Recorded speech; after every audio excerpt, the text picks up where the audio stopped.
Hey yo, mon premier c'est Oussef, mon deuxième c'est Mandela. Sentez-vous à l'aise dans mon fief? J'espère que tout le monde est là. Bienvenue sur The Oussef Show.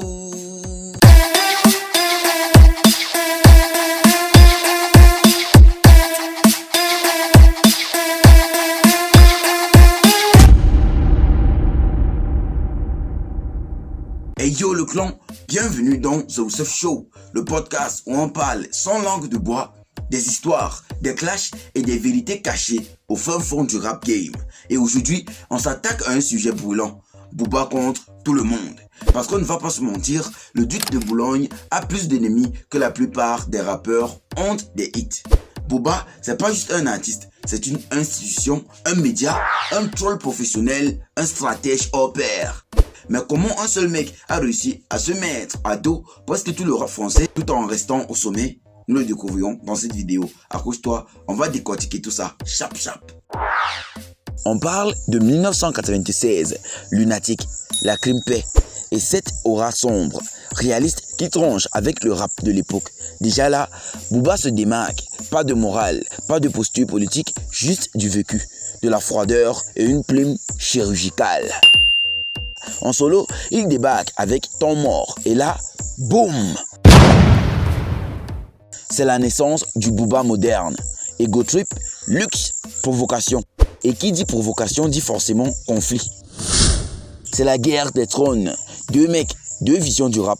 Rof se veut vrai, fidèle à la rue. Booba, lui, assume son individualisme, son business, son image de big boss. Yes. Les deux s'envoient des pics, des punchlines, puis des morceaux directs. Wesh, Moray, TLT, 3G, Génération Assassin. Leurs fans se déchirent. Twitter s'enflamme. Skyrock tente de calmer le jeu, mais Booba, lui, alimente le feu. Et c'est là qu'on comprend une chose. Booba adore le conflit. Il le transforme en stratégie marketing. La Fouine, Caris, Damso, James, Vald, Kalash, Medine, Maes, même Bramo sur Insta. À chaque fois, c'est le même scénario. Collaboration, tension, puis clash public. Mais ce qui est fascinant, c'est que Booba gagne souvent la bataille de l'opinion. Il maîtrise les réseaux sociaux mieux que personne. Twitter, Insta, maintenant Threads ou TikTok. Un post, une vanne, une capture d'écran et il te ruine ton image en 3 stories maximum. Booba, c'est le premier rappeur à comprendre que le game se joue autant en ligne que sur la scène. Chaque guerre devient une opportunité. Plus de vues, plus de streams, plus de buzz. Quand il se clash avec Caris à Orly, résultat, le clash le plus médiatisé du rap français, des ventes boostées et une aura de bad boy renforcée. Il a compris le principe, pas de buzz, pas de business. Et même ses ennemis profitent de lui, parce qu'un clash avec Booba, c'est de la visibilité gratuite.